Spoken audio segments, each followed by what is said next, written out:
Hai nakama, apa kabar? Selamat datang di channel Anime Haki. Pada video kali ini kami akan membahas runtuhnya sistem Yonko setelah Perang Wano selesai. Cerita One Piece saat ini masih pada pertempuran yang berlangsung di Onigashima. Suasana di sana semakin mencekam karena pulau ini bisa kapan saja hancur jika saja Momonosuke sudah tak mampu mempertahankan agar pulau ini tetap melayang. Tak hanya itu, ulah dari Kaizenbo yang meluluh lantakkan di hampir semua ruangan dengan panasnya api yang ia sebarkan, membuat kastil Kaido seperti lautan api yang siap melahap siapa saja yang ada di dekatnya.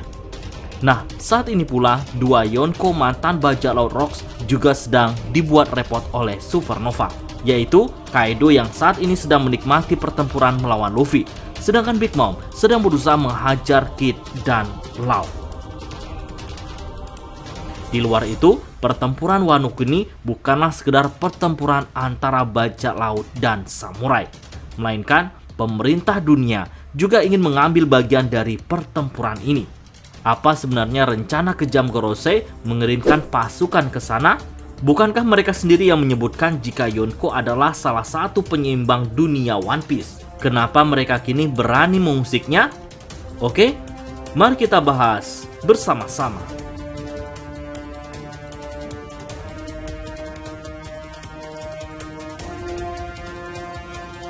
Seperti yang kita ketahui bahwa ada tiga kekuatan besar yang menjadi penyeimbang dunia, yaitu Angkatan Laut, Yonko, dan Shichibukai. Jika salah satu dari kekuatan besar itu hancur, maka dunia akan mengalami kekacauan. Dan belum lama ini, setelah pertemuan Reverie usai, ada satu keputusan yang membuat heboh para fan One Piece, yaitu sistem Shichibukai dihapuskan. Awal mulanya terbentuknya Shichibukai karena pemerintah dunia menginginkan ada bajak laut kuat yang membantu saat ada ancaman yang ingin menjatuhkan atau mengusik angkatan laut maupun pemerintah dunia. Hingga terbentuklah Shichibukai. Seiring berjalannya waktu, ada Shichibukai yang keluar dan juga bergabung. Hingga total dari semua Shichibukai ada 11 bajak laut, yaitu Mihawk, Jinbe, Crocodile, Doflamingo, Kuma, Moria, Teach, Buah Hancock, Law, Buggy, dan juga Weevil. Nah, semua bajak laut yang masih menjadi Shichibukai mendapatkan hak istimewa dari pemerintah dunia, yaitu kebal hukum dan nilai bounty mereka dinonaktifkan. Karena hak istimewa ini membuat beberapa Shichibukai melakukan tindakan keji terhadap sebuah negeri yang dimulai dengan krokodil. Ia membuat masalah dan ingin menguasai negeri Alabasta.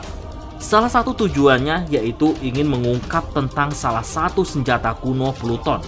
Tapi mimpinya harus kandas setelah Luffy mengalahkannya. Lalu yang kedua yaitu Doflamingo.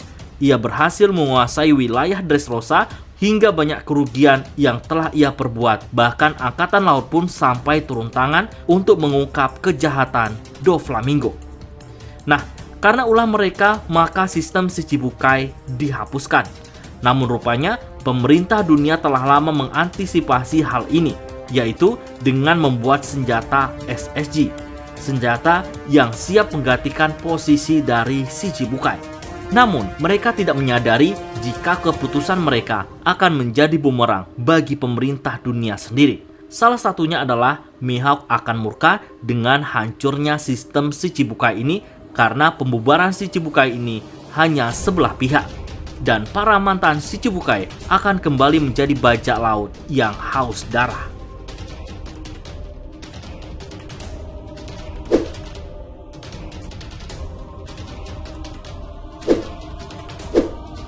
Selain Shichibukai, Yonko juga menjadi penyeimbang dunia. Sistem Yonko terbentuk sejak kematian Raja Bajak Laut Roger. 4 kaisar laut yang menguasai lautan saat itu adalah Shirohige, Kaido, Big Mom, dan juga Akagami. Setelah kematian Shirohige, maka posisinya dengan cepat langsung digantikan oleh Kurohige. Nah, hampir rata-rata yang menjadi Yonko ini memiliki kekuatan yang lebih hebat dari kebanyakan Shichibukai kecuali Mihawk. karena ia menjadi rivalnya Akagami semasa Akagami masih memiliki 2 lengan. Tak hanya kekuatannya yang begitu mengerikan, Yonko juga memiliki daerah kekuasaan yang siapa saja berani mengusik wilayahnya sama saja menantang Yonko untuk bertarung. Nah, di One Piece chapter 1037 lalu, seperti yang kami sebutkan di awal tadi, Gorosei mengirimkan pasukannya untuk ikut pertempuran yang ada di Wano Kuni. Besar kemungkinan mereka ingin mengambil kesempatan untuk memastikan Kaido dan Big Mom tumbang hingga sistem Yonko bisa runtuh dengan cepat. Jauh sebelum itu, mereka telah ketakutan dengan beraliansinya Big Mom dan Kaido di Wano Kuni. Menurut mereka, hal itu bisa mengembalikan kejayaan bajak laut Rocks yang telah lama sirna.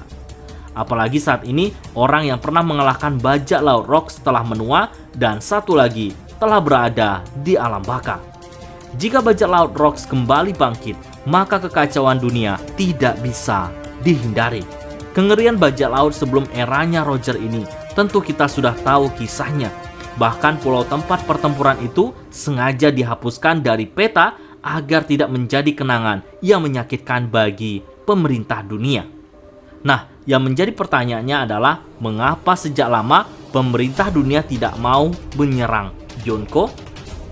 Karena menurut kami, pemerintah dunia tidak berani mengambil resiko yang akan merugikan mereka sendiri. Karena jika mereka memulai pertempuran melawan salah satu Yonko saja, maka akan memakan korban jiwa yang tidak sedikit di kubu Angkatan Laut maupun pemerintah dunia.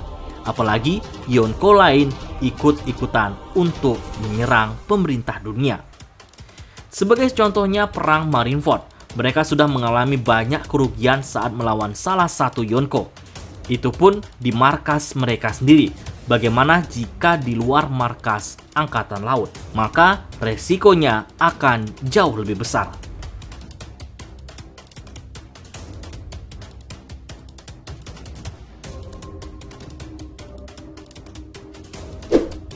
Perang yang terjadi di Wano Kuni akan semakin meriah di tahun 2022 ini.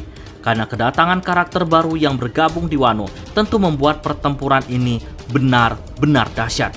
Pertempuran di Pulau Onigashima hanya sebagian pembuka pertempuran yang sesungguhnya. Karena setelah Onigashima mendarat, maka pertempurannya semakin mengerikan. Pemerintah dunia dan Zunisa akan menjadi ancaman baru. Namun, belum tentu hanya mereka saja yang datang. Angkatan Laut dan pihak lainnya bisa saja juga akan menyusul ke sana. Lalu, bagaimana nasib dari Kaido dan juga Big Mom? Menurut kami, besar kemungkinan mereka akan kalah dalam alur ini.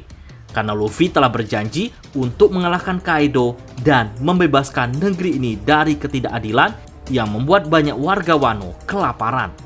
Begitu pula dengan pasukan pemerintah dunia. Mereka tidak akan bisa menguasai negeri Wano.